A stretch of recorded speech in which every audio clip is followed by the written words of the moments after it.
Well, welcome everyone to the session today. I'm Rohit Talwar, the CEO of Fast Future, and I think some of you at least know me as a global futurist who at the moment is focusing in particular around things like the crypto economy and how it could impact businesses, governments and individuals. And I'm working closely with my colleague Kapil Gupta, who's the founder of Nibana Life, and is a real authority, passionate advocate for and investor in the crypto economy. And today's session is really designed to help people get a sense of what the crypto economy is all about. We want to make it really clear that we're not trying to advocate the crypto economy today. We're certainly not giving investment advice or encouraging you to go off and bet the house or next year's bonus on Cardano or Bitcoin or whatever else. But the only thing we would say is if you do go and do that, please send 10% our way.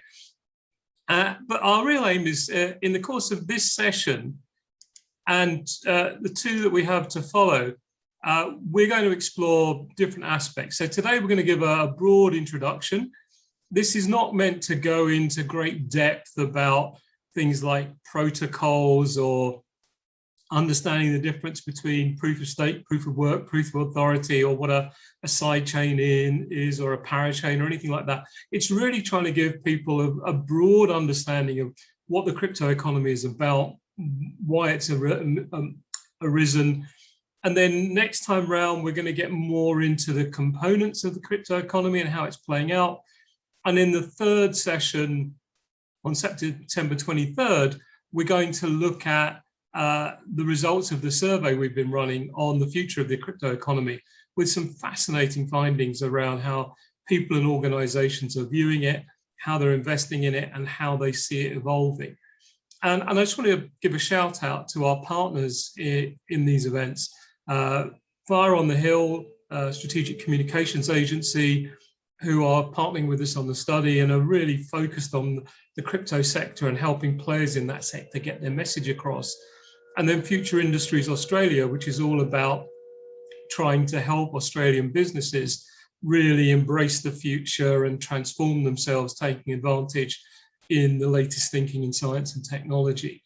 So with that introduction, let's jump in and start to talk about why. And I think the first thing we need to understand is that we're at a point of inflection in society. And that point of inflection started with the great financial crisis of 2007, 2008, where there were a number of technologists in particular who felt that there was a different way of doing things. They felt that the crisis resulted in governments printing almost infinite amounts of money and borrowing huge amounts to deal with the cost of the crisis, and that the bulk of the pain was often felt by people at the lowest end of the economic spectrum. There's also this sense that the traditional fiat currencies were inflationary, there was no control over them, and that we weren't really taking advantage of the latest developments in technology to create a different system. So they came up with the idea of merging the notion of advanced cryptography to encode information with distributed architectures for technology and a highly fractionalized model of currency. So a Bitcoin, for example, you can trade it down to 18 decimal places, and to create a new economic model that would allow a whole range of people to participate, that would allow you to get involved even if you only had $5, and would allow from the sort of transfer of control of our money and control of whatever wealth we have from central agencies to ourselves in a new kind of model of the system. And Kapil, I think you want to bring in some thoughts here as well. Yeah, I think I just wanted to bring some numbers around the overall market that we're talking about here. So as of today, the entire crypto market is about $2 trillion. We've had a correction over the last couple of months. And at the height, I think it was about $2.5 trillion. But when we compare that with other things, so when we look at the global fiat market, it's about 400 trillion. That includes things like savings, bonds, stocks, deposits, cash, etc.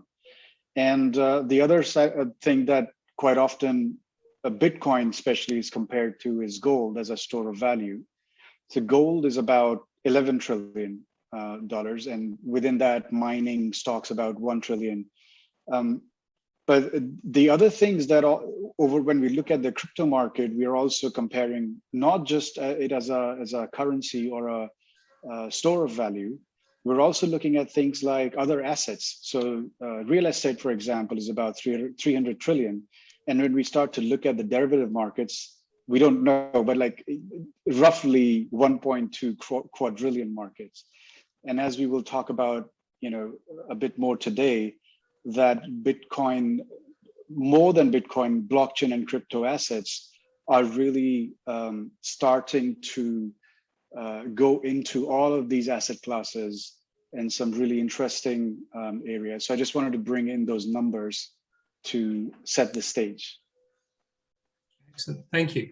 So let's dive in a little deeper then. So some of the questions then about, well, why blockchain and crypto assets? And we just touched on that.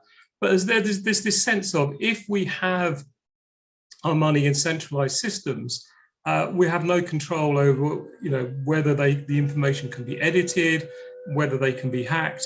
And so there's been this real kind of shift with the crypto economy towards a distributed architecture where the information is reflected in multiple places and encoded in what's called distributed ledgers, where the information is immutable. You can't go back and change it. And that gives you a totally different way of storing information, representing our money, our assets, our information, and changing the dynamics of how we manage our finances in particular, but also how other businesses operate. And that's why we've started to see more and more ventures being created in the blockchain space, creating their own currency, their own token, so they can have far more control over how they operate versus in centralized systems. And let's just drop a little deeper into what we mean by that. So with blockchain, one of the most powerful elements of this is the transparency. So everything that happens on the blockchain is completely transparent. You can see the wallets, i.e. the parties that are sending and receiving money. You don't know who they are, but you can see the wallet addresses and you can see what's flowing between them.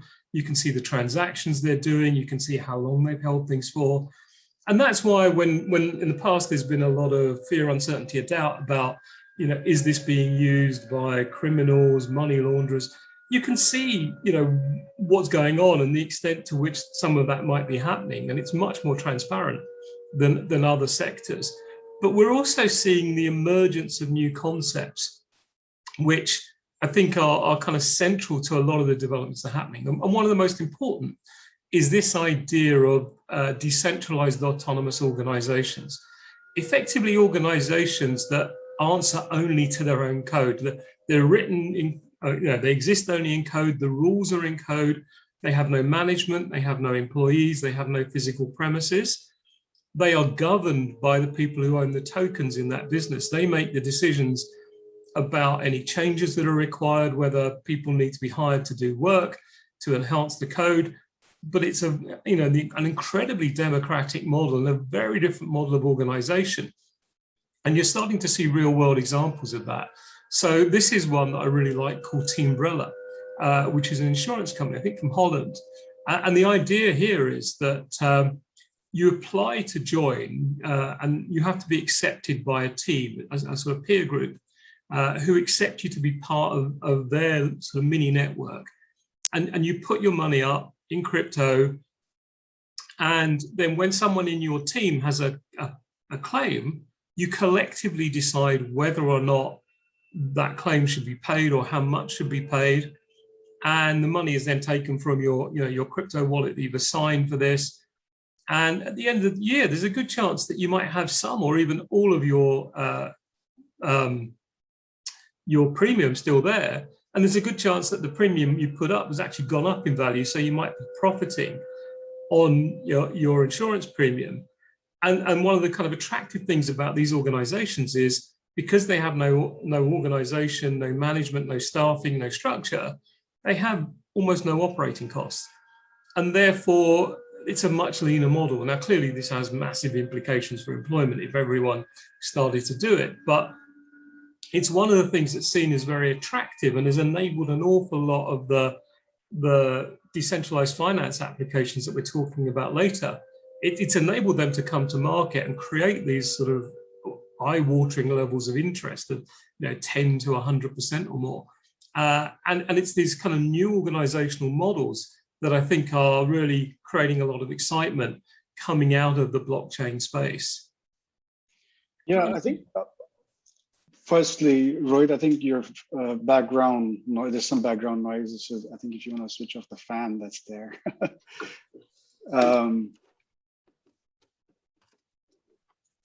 Carry on. If you carry on, Jack, okay, I'm cool. going to swap mics. Something weird.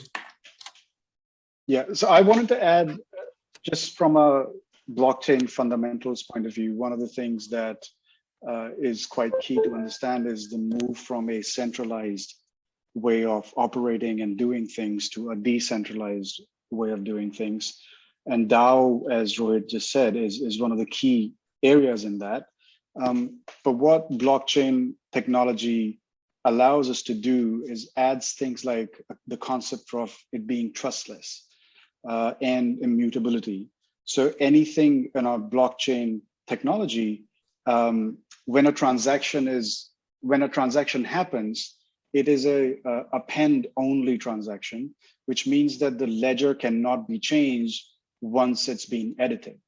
And that brings in this idea of transparency and trust, which traditionally speaking, we need centralized systems or centralized organizations where you have a hierarchy, you have people responsible for things to say, oh yeah, I'm the authority in this thing, you should trust me.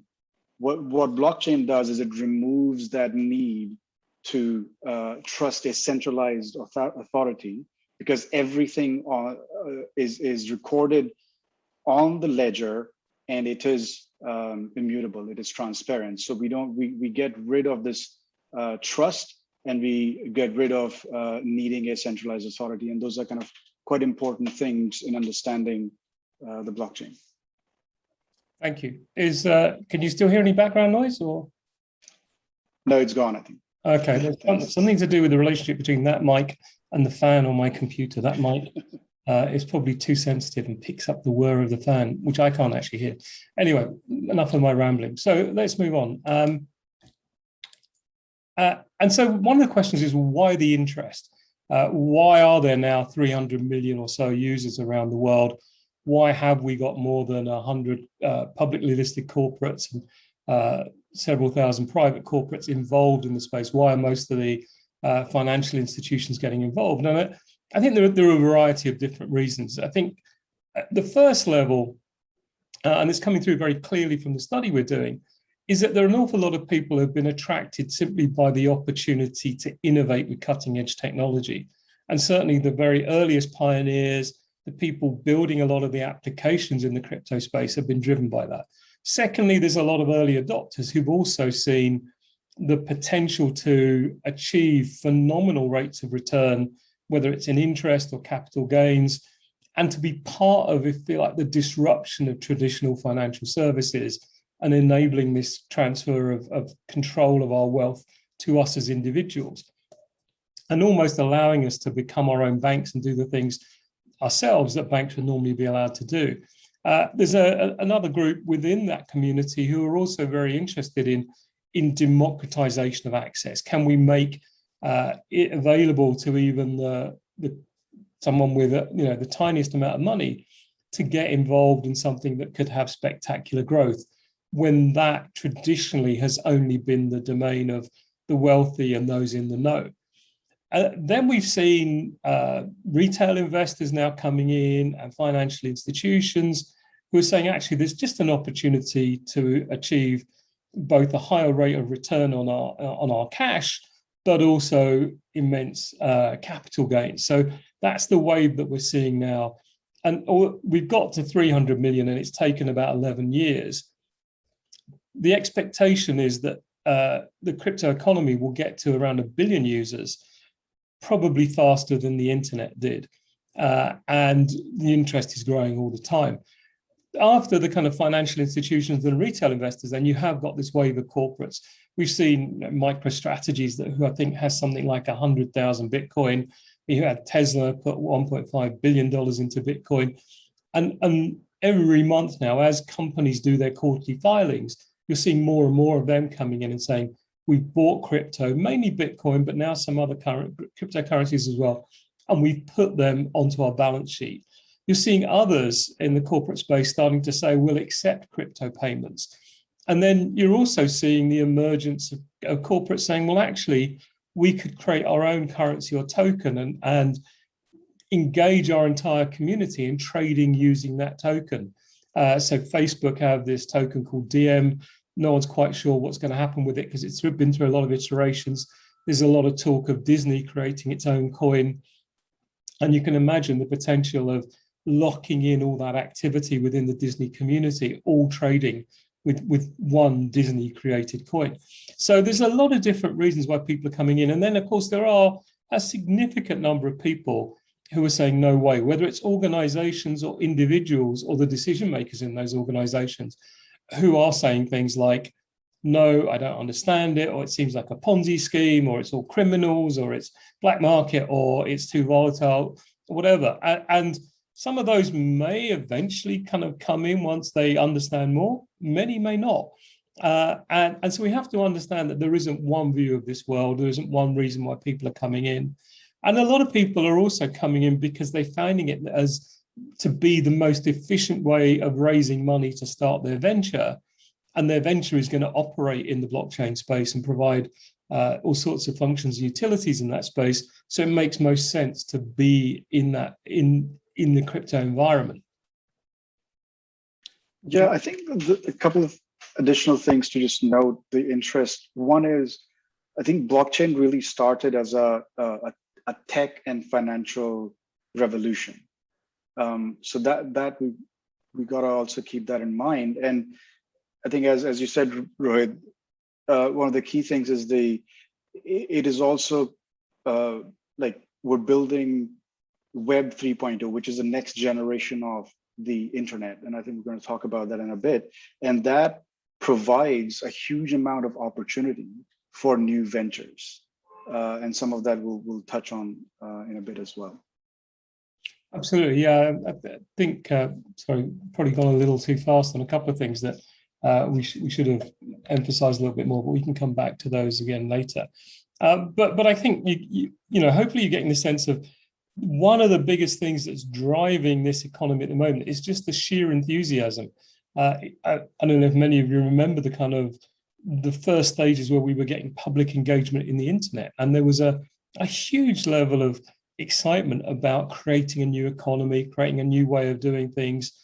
And now we've got the next generation of innovators and entrepreneurs feeling the same way, feeling like we can do something different, feeling like we can create the version of the internet that if anyone had thought about it, we'd have created back in the 1990s, where we built in a payment mechanism, we built in controls through distribution that meant no one could dominate the space. And we built in a mechanism that allowed everyone and anyone to participate. So some very different design principles, I guess, coming in. That's why there's this talk also of it being, you know, Web 3.0 and allowing a different level of functionality. Now, obviously, there are a lot of risks and concerns here. That there are, and many of these are sort of common to other financial markets. So there are the concerns about market volatility, the concerns around that volatility potentially being more exaggerated in other markets, the potential for people to manipulate the market. We saw a 20% fall in the market on Tuesday when El Salvador made Bitcoin legal currency, legal tender. And many were expecting that the markets would rise as others started to accelerate their plans to do the same thing. And you saw one account effectively do a very big sell order of around $50 million that drove down the price of Bitcoin by 20% and drove pretty much all the other currencies down by the same amount. So there's that belief that in the market can be manipulated, that bad actors can do all the things that they would do in other markets, like creating something, raising the money, and then running away, what's called a rug pull, or elevating the price and then selling at the peak and again disappearing, which is often known as a pump and dump. So all of those things, there are natural concerns. A lot of people are concerned about the fact, issues around security, and the fact that most crypto assets aren't treated as securities. They're therefore unregulated. They're not under the jurisdiction of any particular regulator. And regulators around the world are trying to tackle that and find ways of dealing with this. And no one's come up with a perfect solution as yet. Regulation will, I think, be very important. We also are seeing a lot of concerns about things like the energy consumption. The particular way in which Bitcoin transactions are encoded involves what's called miners trying to solve a particular mathematical problem. If they solve it, then they get the right to encode the next block of Bitcoin transactions. And because there are literally thousands of miners around the world competing all the time to do this, there's a huge amount of energy consumption there. And so there are concerns about that. On the other side, people are saying, well, largely they're using waste energy that would otherwise not go to use, or they're using renewables, or they're moving to renewable locations, etc. And there are other protocols coming through. So there are multiple sides of the argument. One of the things that has driven is much more transparency from the miners, showing what their environmental footprint is, showing what they're doing to bring it down.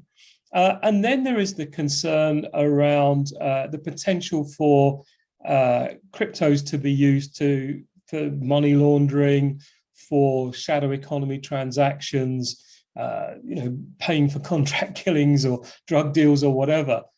And there is some of that. But again, when you can see on-chain analytics, you can see that the proportion that seem to be going into that kind of space is relatively limited. But the other thing to say is that it's kind of been shadow economy activity that kept the internet going in the early days. It's what got e-commerce off the ground. It was particularly the pornography sector. And back in the early days, one of the things that kept the crypto economy alive, and Bitcoin in particular, was shadow economy activity, because there was an exchange called Mt. Gox, which had a massive hack and was responsible for something like 70% of all Bitcoin transactions. And several $100 million worth disappeared, so they say, from the exchange, and it almost brought the market down. But then the activity in the shadow economy kind of kept it going, and now that's been replaced by retail activity and more legitimate businesses coming through. So that there are many kind of edges to this sword to understand here, and it's not as simple as some of the kind of throwaway lines you might hear in mainstream media about this. Kapil, anything you want to add around? I was just going to add that we have personal experience of some of these risks and concerns. In the last 2-3 months, at least, we've been part of 10 or 12 different projects that were either scams or rug pulls. We were just playing with, very little money, but these things are real. And one more thing, just from a technical point of view, is this idea of smart contracts that we're going to talk about in a bit.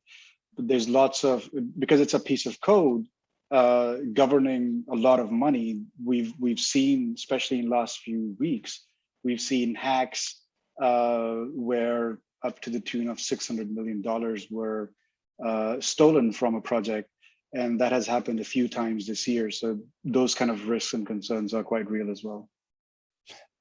That project where the 600 million was stolen was a really interesting one, because a couple of the exchanges said, well, we're not going to let you, because we know the wallet that's taken that money, we're not going to let you translate that back into dollars or any other fiat currency. And then one of the currencies that it was actually held in, and I think it was XRP, said, well, we know which tokens you hold, and we'll just cancel them. And then the organization that got hacked sent an open letter to the hacker saying, look, can you work with us to sort this out? He then gave back all the money, and lo and behold, he ended up being employed by that business. So some people think the whole thing was a scam and it was just a big PR stunt. Others are saying, what a great way of putting your CV out there to get a job as a red hat hacker or white hat hacker. So it is a fascinating space. And yeah, sorry, we didn't mention smart contracts, but we will come on to that. But it's also, just before we move on, I think it also goes to show that the transparency within the blockchain, there is that functionality available so that you can track pretty much end to end where the transfer of money is happening. So I know it's early days. However, I do feel that in coming years, we will be able to track a lot of these scams and, in real time, or be able to like look at the financial crime and be able to track these things. Yeah, and I think that's one of the most interesting areas to explore as well, that today, when you go onto one of the exchanges like Coinbase or Binance, you set up an account so they know who you are. And then you set up your account. But when you're transacting with other people, no one knows who you are. They only know your wallet address. But the exchange does know who you are. So governments are saying, well, there is a means for us to identify people and to try and get tax and all those kinds of things sorted effectively. But we're also seeing many governments saying, well, actually, we don't want to have a completely uncontrolled system here. And so that's where they're starting to move to things like central bank digital currencies, which we'll come on to, but where there'll be much more clarity about who's doing what, which has both its pros and cons. So the crypto economy can be broken into kind of broadly two categories of things. There are the assets, i.e. the currencies and tokens, and then there are the applications, as in the ways in which these things might be used. And everyone has their own frameworks. I'm just going to talk you through how we've been looking at this stuff. Firstly, there are the things that are used for transactions or as a store of values. So cryptocurrencies, we talked about Bitcoin. Bitcoin was originally seen as a transactional currency that you could buy and sell with it. But over time, people started to say, well, given the rate at which it's appreciating, and it's the best performing financial asset in history, if you look at any 10-year period, the question is, why would you do that? You know, you have stories of people who paid for a pizza with Bitcoin back in 2012, and that the equivalent price of that pizza now is $50,000, because if they kept it, it'd be worth about 50,000. So it's moved from Bitcoin in particular, because there's a fixed a limit to the amount of Bitcoin that will ever be issued of around 21 million coins. It's seen as now as a store of value in the same way as gold is treated as a store of value, because there's effectively a limited total supply of gold over time. And so people are saying, actually, no, it's much more of a store of value now, whereas other coins are seen as much more usable as transactional currencies. We're starting to see more and more countries talking about launching their own central bank digital currencies. China's already got a 20 million person pilot going with a digital yuan. Ghana is moving in that direction. India's talking about it. Most countries are doing some kind of evaluation on it. Here in the UK, the Bank of England has a consultation on the process. Then you've got these things called stable coins, which are effectively mainly tied to the value of the US dollar. And their real function is to enable you to keep your money inside the crypto ecosystem, but just park it in in a stable coin like USDT or USDC or one of those. And then when you want to put it into something else, to buy another crypto with it, you can, but it means you're not taking your money in and out of the exchange all the time and incurring the kind of transaction fees for that. But also you can earn quite high interest rates on stable coins. Then you've got some coins called privacy coins, where they're trying to hide pretty much everything that's going on, or a certain amount of that, which are, there's a lot of contention around those. And then finally, meme coins. So many of you will have heard Dogecoin and Shiba Inu and various others, where their real function is to just be a conversation piece. But some of them have grown to be, being among the top 10 coins. Elon Musk has got behind Dogecoin, and some other prominent people. And there's a kind of story going around that Musk wants to, colonize Mars and set up effectively a new, planet, or a new country up there, for which you'll need a currency. And so Dogecoin might be the one that he went with. Lots of rumor, lots of FUD around that. The second category are coins that have some function. So, for example, city coins. Miami now has a coin where you can buy the coin, and they're using their holdings in that coin to effectively fund things like infrastructure and tourism development projects. But as an owner of the coin, it can appreciate in time. We're seeing the platforms that effectively provide this smart contract functionality. So if I want to invest in something, or put my money into a savings product for 1 month or 3 months, a smart contract that basically executes all the rules without any human involvement. And you've got lots of platforms. I guess the first one was Ethereum, and it's certainly the biggest by market cap and biggest number of users. And you've got others like Solana and Kusama, various others, and ADA coming to fruition. And you're going to see more and more of these. And these are the platforms on which the other people then build applications to use that smart functionality.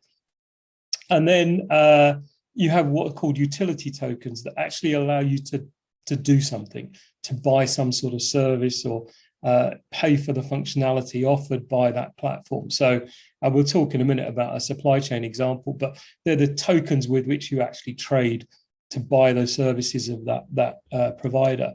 The next ones are the tokens that allow us to take assets from, if you like, conventional markets and create synthetic versions of them in the crypto economy. So whether it's taking shares of Apple or Amazon and creating security tokens for them, or taking a proportion of someone's holdings in gold or even wheat and turning them into asset or commodity tokens, where that you're trading that element, but in the crypto environment, and giving a broader community access to those things again. And finally, we've got the things that are considered as network enablers. So you're seeing a lot of celebrities create their own social tokens now, and their followers can buy their personal tokens and buy merchandise with those things and get additional rewards. But it's individual brands, like imagine Cristiano Ronaldo with his hundreds of millions of followers, basically having all of them do all of their purchases of his products with that token. You're then seeing community tokens like social networks setting up tokens for people within the community to buy things from each other, to reward each other, to sell their goods and services to each other, to get paid for their content. And then you're seeing this idea of brands setting up tokens for their community. So imagine everyone in the Disney world buying everything from Disney, trading everything within the Disney world community, and getting their rewards in Disney tokens, and basically becoming more and more loyal to Disney over time. So you're seeing a number of interesting kind of models there of the different types of asset that there are in the space.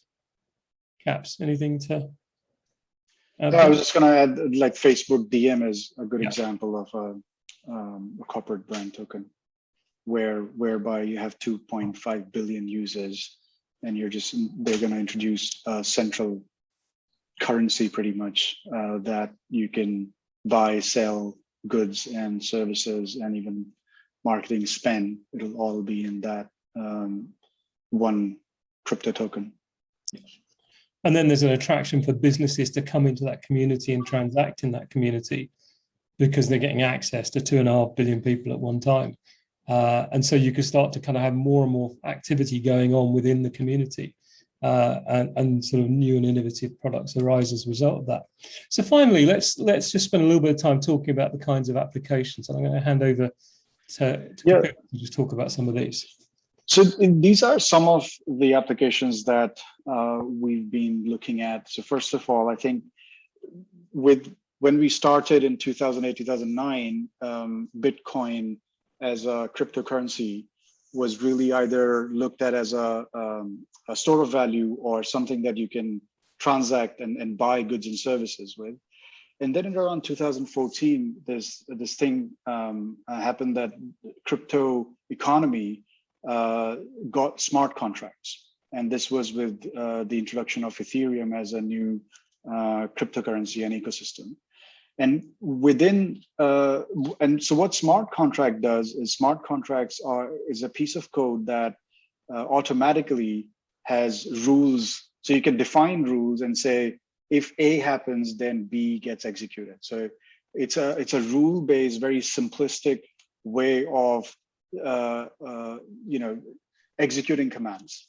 So within that, decentralized finance is a new and upcoming area. I think it's been about a year now since the decentralized finance was introduced. And one of the things within the decentralized finance is bringing all of the centralized finance functionality. So one of the examples here is automated market makers. So market making is used in financial industry to provide liquidity in, say, stock exchanges. So that functionality is now being used in decentralized finance using smart contracts. So as a punter, like Rohit and I, we can go and put some money and add liquidity to an exchange. And as a result of providing that liquidity, we get some transaction fee every time that token is transacted, or we get some free tokens in return. So this is revolutionizing crypto ecosystem, because now we have multiple blockchains, and every blockchain is bringing in these automated market makers. So it is a really upcoming area. And one of the some of the examples, if you want to look at the projects, are like Uniswap within the Ethereum system, PancakeSwap in Binance Smart Chain, which is another blockchain. The second one I want to look at is, which is also quite a new function, is non-fungible tokens. And it is, so far, it is used in digital art, for example. So the idea around non-fungible tokens is that there's a proof of ownership. It cannot be exchanged. So if you look at the art market, if you're familiar with it, what happens in art market is if an artist creates 25 prints, you have auction houses and art galleries through which these prints get sold to collectors. And then the auction houses and the art galleries are the people who arbitrate. They are basically the market makers in this sense. But now with non-fungible tokens, what's happening is there's an artist called Tory Lanez, who is a hip hop artist. He released his music album as a non-fungible token. And he sold 1 million copies for $1 each within 57 seconds. And so these kind of things are happening. There was another artist called Beeple who created art. Every day he was producing one art, and his entire collection was auctioned for about $69 million. So non-fungible tokens is enabling artists, as an example, to be able to put their art online and make it available to people who they were not able to approach before. And there's more and more examples coming out of non-fungible tokens that are really interesting. The third one. Sorry, just on that one, I mean, there's all sorts of applications emerging. So, for example, taking someone's educational qualifications and effectively what's called minting them on a non-fungible token, so that, again, they can't be changed, and you can uniquely identify that those are yours, because there's a lot of concern about the amount of fraudulent claims people make when applying for different institutions or jobs. This is a way of taking that out of the system, or capturing, for example, all the details around a property, the mortgage, the searches, the title deeds and everything. And again, locking them in so you know there's absolute security of all that information. And we're going to see more and more of these applications emerge over time. So there's the collectible side, and then there's the kind of functional side of what NFTs enable us. Yeah, totally. With content distribution, the other side of it is the censorship. So there's a trend where equivalent of YouTube or music applications are now being converted into blockchain. So there are projects like AOS or Theta Network or Audius, which are essentially bringing the functionality of content, whether it's audio, video, and making it available in a distributed format on blockchain, so that people who are creating content don't have to worry about censorship. Again, there are good pros and cons of that, and they get paid for putting the content up on these platforms. And also, there's a financial use case for people who are watching these content or listening to the content or consuming the content. They get paid for consuming the content. So there's some really interesting things happening in the content distribution area as well. Okay, let's move on and look at a couple of others. So decentralized supply chains. This is one of those great areas where there's a lot of concern when we're moving products around or we're trying to prove the authenticity of products and the provenance, that the information we're presented with might not be right. So more and more of us want to know the ecological footprint of the food we're buying. And what blockchain allows us to do is to capture that information all the way from farm to fork, monitoring every step of the way, or monitoring every step of a container's journey from the factory through the port onto the ship to the destination. And by recording that information in multiple places on different nodes in a blockchain, you make it far more secure. And so we're seeing more and more applications around that, whether it's monitoring ship movements or movement of goods and services, tracking the information about provenance. And one of the biggest examples of that is something called VeChain. The ticker is VET. And their application is gaining in leaps and bounds in terms of adoption as more and more organizations see the value of having something like that. The next area that is one I'm particularly interested in is around artificial intelligence. Up until now, there's been this feeling that if you wanted to build any kind of scale of AI application, you had to go to one of the big players like Google or Amazon and use the toolkits they were creating. But now you're seeing applications like SingularityNet, where effectively they're creating a decentralized model where people can put up different modules of AI functionality, and you as the user can go and plug together your overall system. So you're not beholden to any one big brand. You can create exactly what you want in functionality terms, and the environment you're in is constantly growing. And then the final one is this idea that we can create totally new payment models. So I'll give you two examples. One is, imagine buying your flight from, let's say, British Airways. Rather than just giving them pounds or dollars or paying in air miles, what if we paid in crypto and there was an agreement that said, okay, 80% of my payment will just be taken by BA, but there's a deal where 20% is put into a smart contract. And at the end of each period, let's say every year, any profit on that 20% is shared equally between BA and myself. But for me, it's usable against the purchase of future flights from BA. So that's the reason for BA wanting to put that up. So there's a potential for capital gains. Maybe I never have to pay for a flight again in my life, but we start to see new models. We change the way we do rewards. Another is the idea of tokenization of everything. So imagine that my house purchase for £100,000, I tokenize my house into 1 million 1p tokens. I think that's right. And I might buy 25% of those with cash from the previous owner. I might pay for another 25% with a mortgage. And then the other 50% are funded through people buying those 1p tokens. And there then being a secondary market for those. So irrespective of whether I have the house or sell the house, people can trade. And as the value of properties around me go up, the value of those tokens might go up. But equally, if I lose my job, I don't really want to sell my house, but I want to feed my kids for the next 4 weeks. Maybe I take some of my tokens and I just sell those in the marketplace, which is very different to the kind of cumbersome equity release models you have today.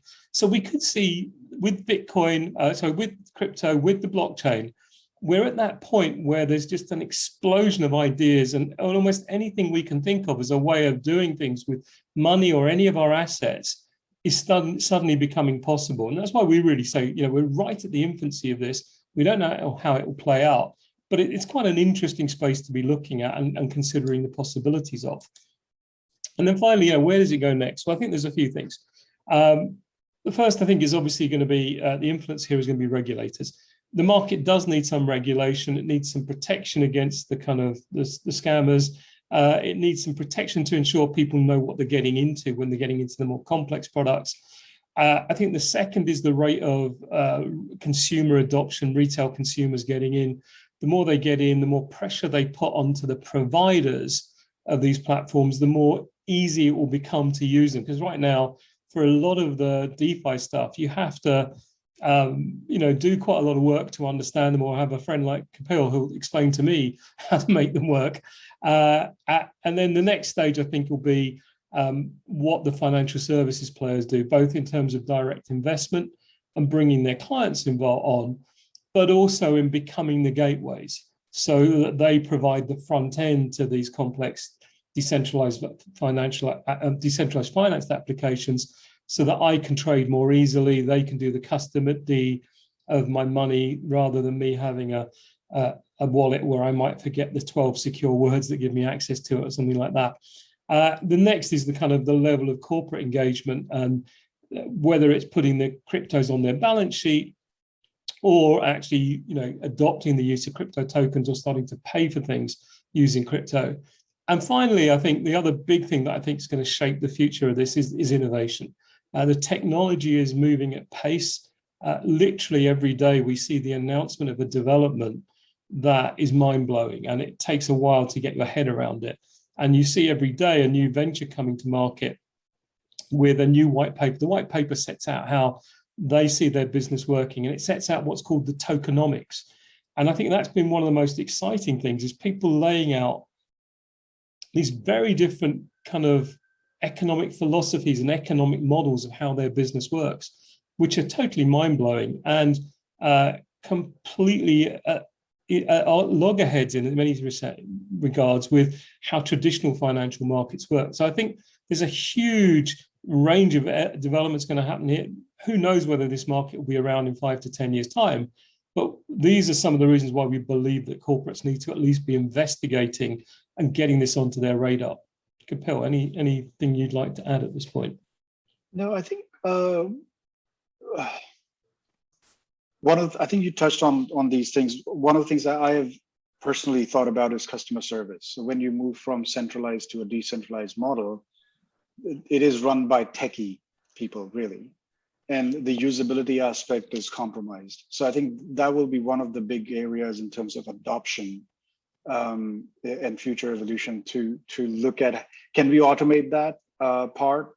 The fact that I go to Amazon and buy something and be able to return it without any fuss is a big part of why I shop at Amazon. And that, to replicate that ease of use and usability and customer service on blockchain, I think will be a thing to look forward to in terms of the evolution. Yeah, I think that's probably the only one I want to add. All right, well, we're going to take some questions in a second, just to sort of close up a couple of things. We've been asked to sort of put together these kind of introduction to crypto and blockchain courses, whether to run in company or as a public thing, which we'll probably launch we're going to launch in the new year.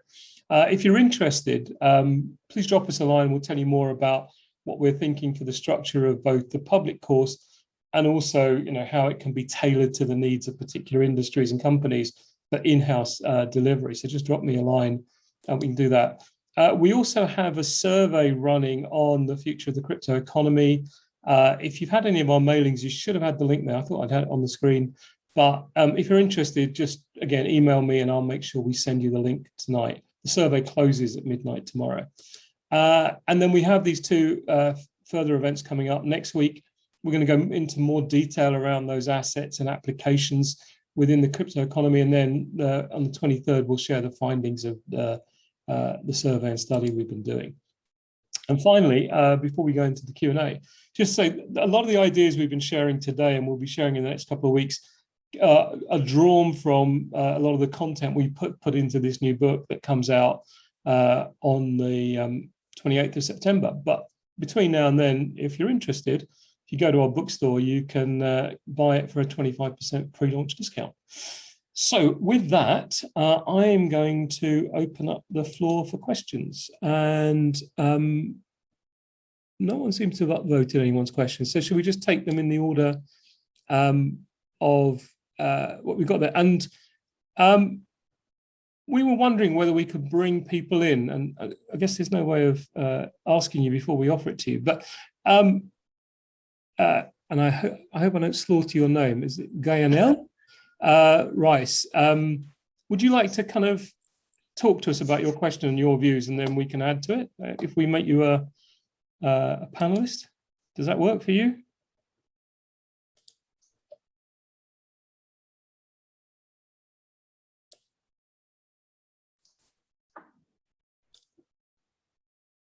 There you go. We've allowed you to talk, theoretically. So yeah, do you want to just share your question and your thoughts going on? Can you hear me? Yeah, and perhaps you could tell us how to pronounce your name. So. Oh, my name is Gaynell. Gaynell. So no, I was wondering about government regulation. I think the attraction of crypto is it's separate from the banking system.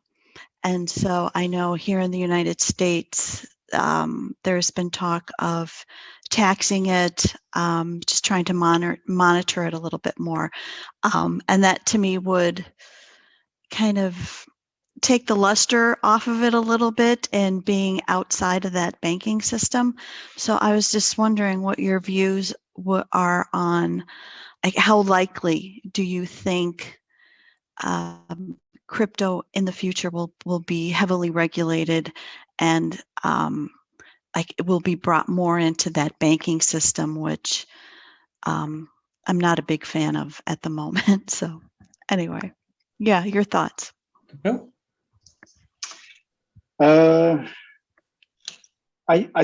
My understanding, I think from a regulation point of view, Rohit can probably answer, but from a technology point of view, it'll be really hard to bring crypto in a traditional banking, finance, or tech system, just because of the way crypto works and it's structured. So I think government can do things in terms of taxation, especially to the financial products within the crypto. There was an interesting thing happening in the last couple of days where a big crypto exchange called Coinbase, they said that they're going to add a functionality where they will give 4% interest on if a user comes in and provides what's called staking within the crypto environment. If you provide your asset, you'll be able to get 4% interest back on your asset. And SEC has basically gone and said, "Oh, we're gonna sue you if you do this." So there's an interesting conversation happening there, where 4% interest in crypto is nothing. Like, there's so many assets in crypto economy where you can easily get 100% interest, annual interest. But when you look at the banking system, I don't know how things are in the US, but here in the UK, 0.1% if you can get on your savings, you'll be lucky. So there is definitely those areas where I think governments and regulators are probably going to look at. But purely from a tech point of view, I think it'll be difficult to bring it into a traditional system.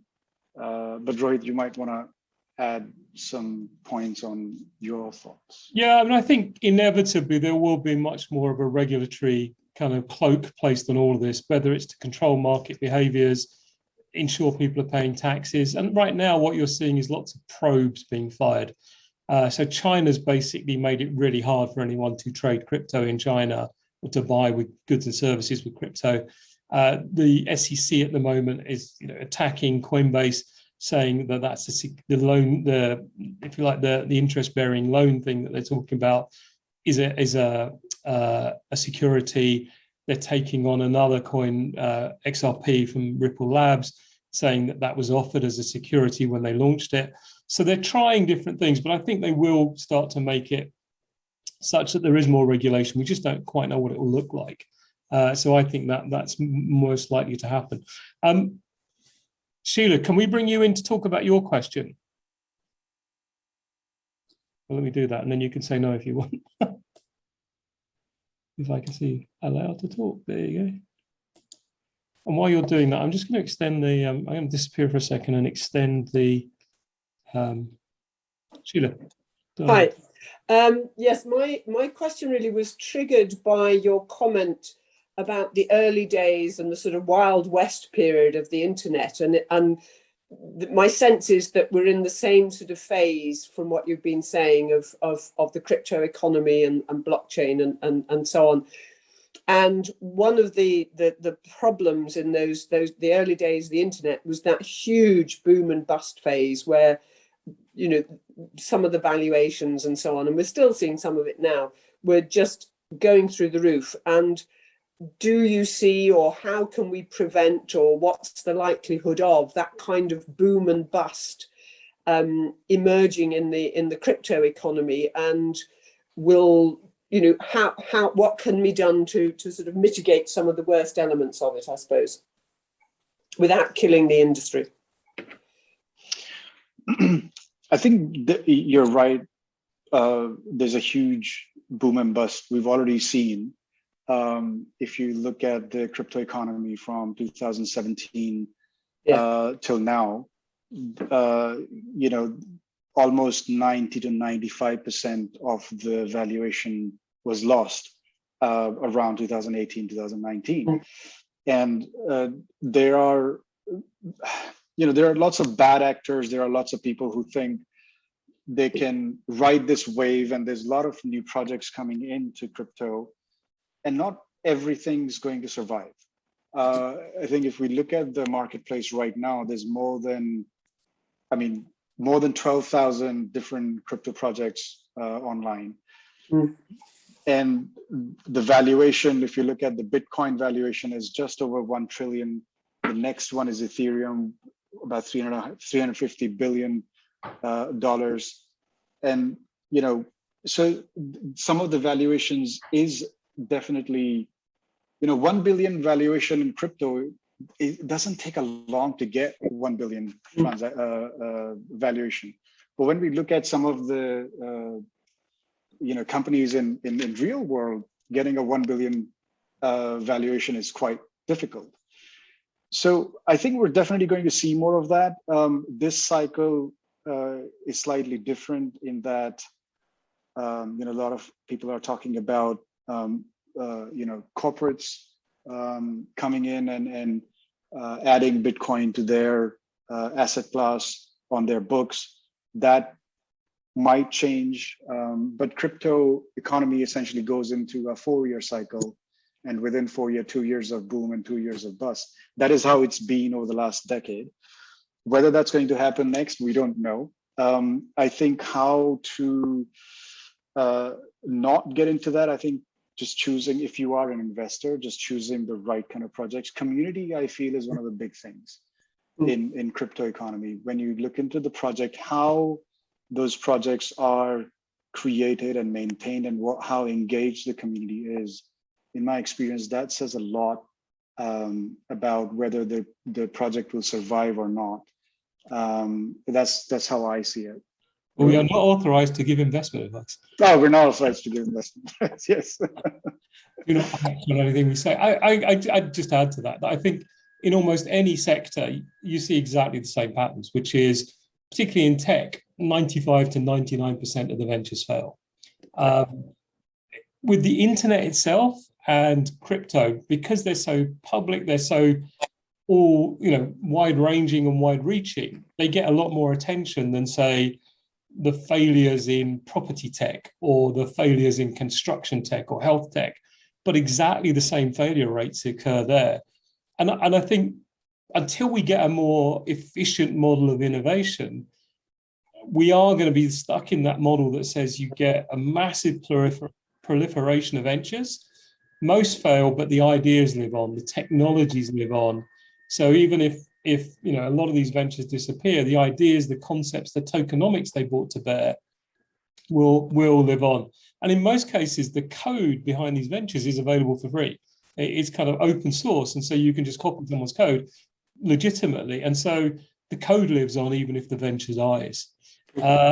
Anything you want to add there, Sheila, before we move on to the next question? No, I don't think so. I think that idea of community is an interesting one, and the sort of collaborate, you know, over and above the securities that are inbuilt in the technology, but then adding in that more personal or a layer to the process where it's more of a shared endeavor. I think that's an interesting one, over and above a sort of big corporate community such as Facebook. Interesting idea. Right. Thank you. Thanks. Okay. Let's take the next question then. Who have we got next? We have the Decot or Decot. How do you regulate the movements, as there seems to be little regulatory drive in South Africa, as in June 2021, 3.6 billion in Bitcoin disappeared. Yep, I remember that story. Let's bring you in, V, to kind of add a little bit of flavor. And obviously, we're kind of running up to the end of our time, but anyone who wants to stay, actually, we've lost V. So V's question was about how do you regulate this? And I think that this is one of the areas where we are going to see more and more regulation is around the behavior on exchanges and the exchanges themselves being controlled so that the promoters of the exchange don't just run off with your money. Which generally seems to be what happens when an exchange gets hacked. It's normally an inside job. We've got Martin. Can I get a recorded version? Yep, we'll send you the link. Lars, what do you think about decentralized autonomous organizations? Thank you. Lars, let's bring you in so you can share your thought. You're here. Go. You have the screen. Hi everyone. Thanks very much for organizing the seminar, first of all. Very kind of you. My question is because I'm in the process of setting up an NGO, just like a not-for-profit organization, and then should I have set it up around as a DAO, or should I not? So that's the big question. Fundamentally, I don't understand it. So why is it better than just having shares or things like that? So that's basically the question. So Lars, does your venture, your NGO, is it providing some sort of software service or software solution? No. It's about food waste. Right. So, I mean, there you could set it up depending on who the people are that are funding it. You could set it up so that you have, if you like, yourselves doing the delivery, but some sort of board governing it, which could be the other partners in this, or everyone that you touch having some sort of governance vote. Mm-hmm, so exactly, yeah. DAO, but it would be some sort of mutualized governance model. So if you look at the model for building societies in the UK, that's kind of how they started. They were community-based, groupings to help people build houses, and they turned into the model they have today. So you wouldn't want the thing to run entirely on its own, entirely in software, given what you're doing. But you might want to use some of the ideas around governance to run an NGO for transparency. And maybe, the monitoring of the food, using some sort of blockchain platform to help provide that transparency and monitoring and seeing where the waste is and how it's caused and that sort of stuff. Something like that might be powerful. And then an approach to players in that space to say, look, would you be interested in working with us to create something that does this? And I will contact you offline because I think of a particular venture that might be interested. Or I'll make an introduction. Yeah. Thanks very much. Thanks, Roy. Thanks. Thank you. Okay, we have Jabir. You're still here, aren't you? Yep, Jabir, let's take your... you're interested in the crypto courses. Okay, talk to you offline. And then Gaynell said, thank you. I think that's probably it for questions then. Kapil, any final thoughts before we say goodbye to everyone? I think it's just super excited about where we are in the crypto economy and technology, and my background is in computer systems and working in tech, and I'm just really super excited, and it's great to have forums like this to understand where people are at and what questions they have. So I enjoyed it. Thank you, Roy. No, pleasure. Thank you all for coming. It was the first in the series. We will get better and slicker at trying to present the content in a more streamlined way to allow more time for chat. But there was so much we wanted to talk about. And I think our chapter in the book went from, went from 1,500 words to over 9,000 in 2 chapters. So there's a lot to talk about. So apologies if we've missed anything fundamental, but we'll be back next week talking more about the applications and the asset classes and where it could be going. So with that, thank you very much for joining us. And we'll send out a link afterwards so that you can watch the video again. So appreciate your time. Thank you.